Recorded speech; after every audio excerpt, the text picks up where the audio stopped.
नमस्कार, मैं हूं भावना शर्मा और आप देख रहे हैं आवाज इंडिया न्यूज का खास प्रोग्राम। छात्रावास परिवार में मंच पर आसीन वार्डन श्री अशोक कुमार चौधरी जी,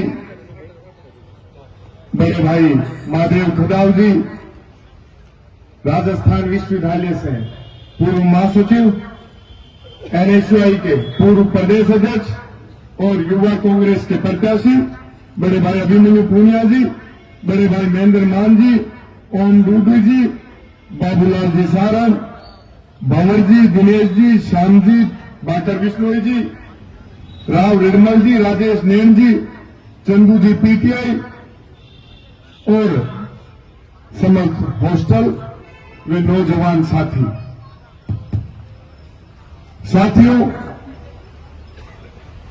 ये वीर तेजा छात्रावास एक मां का रूप है जो सैकड़ों और हजारों छात्रों को गोद लेते हैं और इन हॉस्टल से अपना उज्जवल भविष्य बना के देश और प्रदेश की एन बड़े ओहदों पे जाते हैं। वो बेटे इस देश का नाम रोशन करते हैं, अपने जिले का नाम रोशन करते हैं, गांव ढाणी प्रदेश का नाम रोशन करते हैं। छात्रावास एक ऐसा संस्थान होता है, एक ऐसा परिवार होता है जिसके अंदर रहने वाले हजारों विद्यार्थियों का एक परिवार होता है, साथियों का एकजुट एक ताकत होती है। जहां भी जाओगे, जिस भी जगह जाओगे, सोचो कई सालों का ये परिवार बसा रहा है, कई सालों का जो एक मजबूत ताकत के रूप में उभर के एक आशीर्वाद के रूप में मिलता है। मैं चुनाव लड़ने से 5-6 महीने पहले एक कार्यक्रम में गया था, तो आदरणीय आपके वार्डन साहब, इस हॉस्टल के संरक्षक आदरणीय अशोक चौधरी जी का मुझे आशीर्वाद मिला था। इन्होंने कहा, बेटा मेरा तेरे ऊपर पूरा आशीर्वाद है, मेरे साथ साथ पूरे वीर तेजा छात्रावास पूरे परिवार का तेरे ऊपर आशीर्वाद रहेगा। तू अध्यक्ष बन के लौटना वापस आशीर्वाद लेने के लिए। जब मेरा चुनाव का समय था, संघर्षशील समय था, कठिन समय था, उस समय आपके हॉस्टल के कई बड़े भाइयों ने मुझे आके आशीर्वाद दिया। उस संघर्ष के समय में मजबूती थी। बड़े भाई महादेव जी खदाव, महेंद्र जी मान, जब ये लोग आए मेरे बुरे समय में मेरे साथ खड़े रहे, मैंने उस दिन ठान लिया था कि आपके इस तेजा छात्रावास परिवार का मैं जीवन पर्यंत ऋणी रहूंगा। जहां भी मुझे मौका मिलेगा मैं आप लोगों के अधिकारों की, हकों की लड़ाई मजबूती से लड़ने का प्रयास करूंगा। यह आज का दिन मेरे लिए सौभाग्य का दिन इसलिए भी है कि करनाल के अंदर सत्यवादी वीर तेजा जी महाराज का आशीर्वाद लेने के लिए जब मैं मंदिर के प्रांगण में पहुंचा था, तो मुझे एक ताकत से आई थी, एक एनर्जी मिली थी कि मैं और दोगुनी ताकत से दौड़ूंगा और प्रदेश के युवा साथियों की आवाज को बुलंद करने का प्रयास करूंगा। जिस प्रकार से मैं आपके इस छात्रावास परिवार के अंदर घुसा और मुझे सामने दिखाई दिया श्री वीर तेजा छात्रावास, तो वही ताकत मुझे यहां आके भी उसी प्रकार से महसूस हुई। मेरा ब्लड प्रेशर बढ़ गया, एक अलग सी ताकत मिलती है। संगठित परिवारों में जब जाते, वार्डन साहब कह रहे थे मुझे दुख होता है कि आप जोधपुर नहीं जीत पाते हो।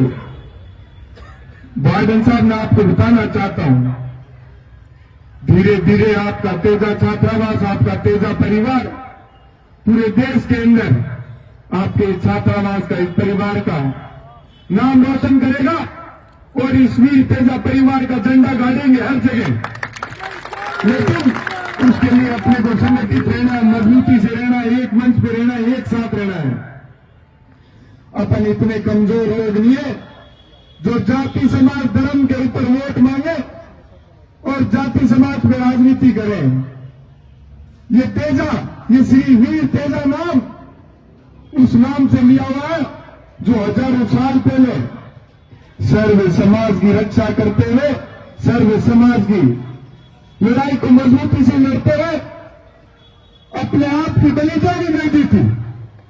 तो अपन लोगों को उस बलिदानी के लिए तैयार रहना है कि जिस देवता को अपन पूछते उस देवता के बारे में अपने को पढ़ना भी चाहिए कि अपने लोक देवता ने ऐसा क्या कार्य किया था कि अपन सब लोग आज उनकी पूजा कर रहे हैं, उनके नाम पे हर जगह मंदिर बना रहे हैं। तो अपने अंदर ताकत होनी चाहिए सर्व समाज के हितों की और उनके हकों की लड़ाई लड़ने की, उनकी रक्षा करने की। अपने को आज जरूरत है तो अपनी ताकत और अधिकारों के बारे में जानने की ताकत है, जरूरत है कि अपन कितने ताकतवर है, अपने अधिकार कितने हैं। अपने को गांव ढाणियों से, कमजोर वर्ग से जो लोग आते हैं उनको एक ऐसा मंच देना है कि वो अपने माता पिता के सपने पूरे कर पाए, समाज की उस उम्मीद पे खरे उतर पाए। क्योंकि पीड़ित और शोषित वर्ग के लोगों को अपन आगे बढ़ाएंगे तो सोचिए उनकी कितनी पीढ़ियां अपन लोगों को आशीर्वाद देगी, दुआएं देगी। लेकिन उसके लिए अपने को याद रखना है, तो एक बात याद रखनी है कि जिस प्रकार से अपनी शुरुआत होती है और अपन 0 से शुरू करते हैं और 100 के आंकड़े पे जाके हीरो बनते हैं, तो अपने को अपने जीवन का एक एक पल याद रहना चाहिए कि मैं संघर्ष करके किस रूप में इस पद पे पहुंचा हूं। तो मेरे हजारों भाई बहनों को मेरे को मजबूती देनी है और उनके बारे में ध्यान रखना है और उनको हमेशा वो जिस भी मंच पे आना चाहे उनको मजबूती से ऊपर खींचना, उनकी ताकत बननी है, न कि अपन उनको डिस्टर्ब करें। अपन ये सोचेंगे कल कोई अपने बराबर आएगा तो अपनी वैल्यू कम हो जाएगी। अरे सोचिए इस देश और प्रदेश का विश्व अटल पर कितना बड़ा नाम होगा। तो ये सोचने की जरूरत है। जो आज मजदूर और किसान वर्ग की बात करते उन लोगों की कोई सुनता नहीं। जब अपन लोग कोई पद पे नहीं होते तो क्या करते हैं, किसान गरीब मजदूर की बात करते हैं। जब बड़े ओहदे और बड़े पदों पे चले जाते हैं तो उद्योगपतियों की गुलामी का झंडा उठा लेते हैं। मैंने अध्यक्ष बनते सर्वप्रथम मेरी जीत को किसानों के नाम दर्ज कराया था। क्यों कराया कि शुरुआत की है मैंने, जिस प्रकार से मैंने शुरुआत की थी, इन किसान परिवार के लोगों ने, युवाओं ने मुझे आशीर्वाद दिया। मैं आज जोधपुर आ रहा था तो एक अपनाइत की भावना जगी मेरे अंदर कि सड़क पर जगह जगह लोगों ने मुझे आशीर्वाद दिया, मेरा स्वागत किया, अभिनंदन किया। मैं उस शक्ति को बारंबार वंदन करता हूं, प्रणाम करता हूं कि मैं आज आपकी इस अपनाइत को कभी जीवन में भूलूंगा नहीं, हमेशा याद रखूंगा, ऋणी रहूंगा। मैं चुनाव तो छात्र संघ अध्यक्ष का जीता हूं, प्रेसिडेंट बना हूं, लेकिन आपको एक बात कहता हूं, मैं मेरा जीवन जी रहा हूं एक छात्र शक्ति के सेवक के रूप में। मेरा धर्म कभी मैं भूलता नहीं कि छात्र शक्ति ने मुझे किस लिए चुना है। मैं जो भी गांव ढाणी गरीब परिवार का, जो गली मोहल्ले का स्टूडेंट उस प्रदेश की बड़ी राजधानी में आता है, वहां उसकी कोई आवाज सुनने वाला नहीं मिलता है। वहां मैं उसको बड़ा मंच देता हूं, उसकी आवाज बुलंद करने का कार्य करता हूं कि मेरे से कोई भी, मेरी टीम से मेरे से कोई समस्या लेके कोई स्टूडेंट आया हो और वो यदि असंतुष्ट होकर चला गया तो मैं कई का अध्यक्ष, मुझे अध्यक्ष रहने का मेरा धर्म ही नहीं है। फिर मुझे छात्र शक्ति ने चुना किस लिए? उनके अधिकारों की और उनके हकों की रक्षा करने के लिए चुना है कि हमारी आवाज को जहां भी कोई दबाएगा, कुचलने का प्रयास करेगा, वहां उनके साथ मैं जाके मजबूती से खड़ा रहूं, उनके संघर्ष में कंधे से कंधा मिला के उनके साथ खड़ा रहूं। और मैं रहता हूं, मुझे बड़ा गर्व फील होता है कि मैं एक छोटे से गांव से आके प्रदेश के सबसे बड़े विश्वविद्यालय को जीता। कैसे जीता? आप सब लोगों ने आशीर्वाद रखा, संपूर्ण किसान कौम ने। मेरे को जहां भी मैं कमजोर पड़ता हूं तो आप लोग आके मेरे को, मेरे हौसलों को मजबूती देने का प्रयास करते हो। तो मैं हमेशा जीवन में आपको कभी कमजोर नहीं पड़ने दूंगा, आपकी कभी आवाज को कमजोर नहीं पड़ने दूंगा। साथियों, मैंने इतनी बड़ी जीत दर्ज की बिना किसी संगठन के, बिना किसी बड़ी पावर के। वो किस आधार पे? आप सब लोगों की दुआओं और आशीर्वाद से। तो उसको मैं कभी भूल नहीं सकता कि आज मुझे बड़ा आप लोगों ने नाम दे दिया। वो नाम मैं हमेशा याद रखता हूं कि आप लोगों का दिया हुआ आशीर्वाद है। यदि मैं न्याय के रास्ते को छोड़ दूंगा, इंसानियत का धर्म भूल जाऊंगा, तो जिस प्रकार से आप लोगों ने आशीर्वाद दिया, आप लोग आशीर्वाद छीन भी लोगे। क्योंकि आपने देखा होगा कई लोग एमएलए बनते हैं, दोबारा एमपी एमएलए नहीं बन पाते हैं, क्योंकि ये जनता उनको अपना सेवक का रूप देके चुनती है और वो राजा बन जाते हैं। वे भूल जाते हैं कि हम लोग इस जनता के सेवक हैं। मैं जब चूरू, जयपुर से चूरू को छात्र संघ कन्या महाविद्यालय का उद्घाटन करने के लिए गया, वहां से लेकर आपकी जोधपुर की धरती सूर्यनगरी तक में पहुंचा, तो युवाओं ने, अभी प्रदेश में एक चुनाव चल रहे युवा कांग्रेस के, तो युवा शक्ति मेरे से एक बात कह रही थी कि राजस्थान के सब युवाओं के लाड़ में एनएसयूआई के पूर्व प्रदेश अध्यक्ष, जो कि उस पद पे रहते हुए हमेशा, चाहे आप उठा के देख लेना, चाहे प्रदेश महासचिव हो, प्रदेश सचिव हो, आपके गांव ढाणी गली मोहल्ले से पिछले कई सालों में नहीं बने होंगे उतने भाई अभिमन्यु जी के कार्यकाल के अंदर इन्होंने बनाए कि मैं गांव ढाणी से जो लोग आते हैं उनको एक मंच दूंगा। क्योंकि मैं भी एक किसान परिवार से आया था और इस छात्र शक्ति ने मुझे एक मंच उपलब्ध कराया था। तो मुझे कह रहे थे कि अध्यक्ष जी, इनको मदद करनी है अपन सब लोगों को। तो मेरे को बड़ी खुशी हो रही थी, क्योंकि चुनाव के अंदर उन्होंने मेरी मजबूती से मदद की थी।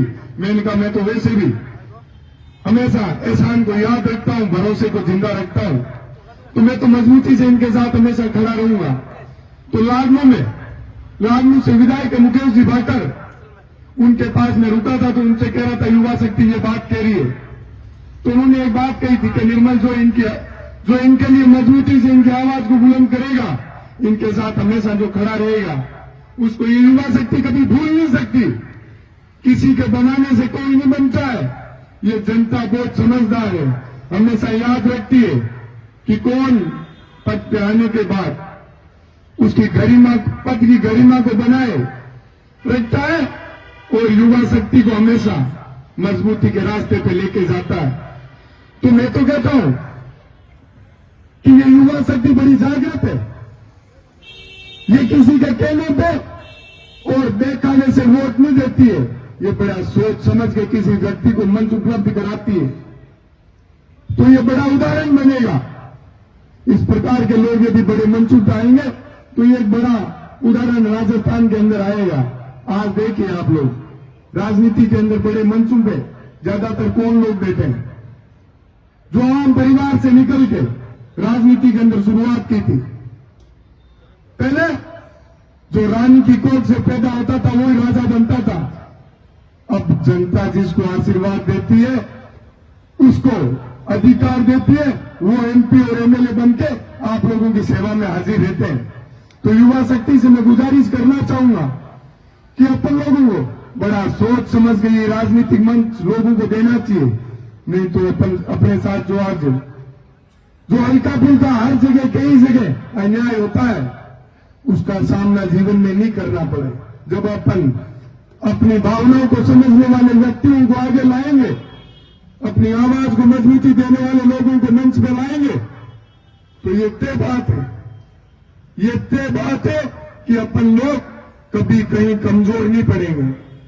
तो साथियों, इसी के साथ मैं अपनी वाणी को विराम दूंगा और जो आपने इतना प्यार प्रेम आशीर्वाद दिया उसका मैं हमेशा ऋणी रहूंगा।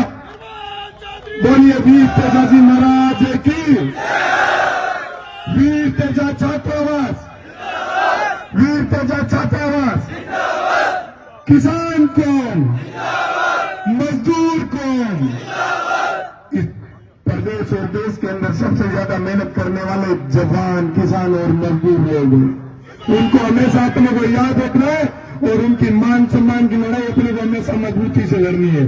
बहुत बहुत धन्यवाद आप सभी का। मैं बड़े भाई महादेव कदार जी का और धन्यवाद करूंगा कि आपने मेरे को संघर्ष के समय भी खूब प्यार दिया और जब मैं अध्यक्ष बन गया उसके बाद भी खूब आशीर्वाद और प्यार दे रहे हो। इसी के साथ आप सभी का बहुत बहुत धन्यवाद। जय हिंद, जय भारत। धन्यवाद। 5 मिनट बैठे रहे, थोड़ा सा कार्यक्रम हो रहा है।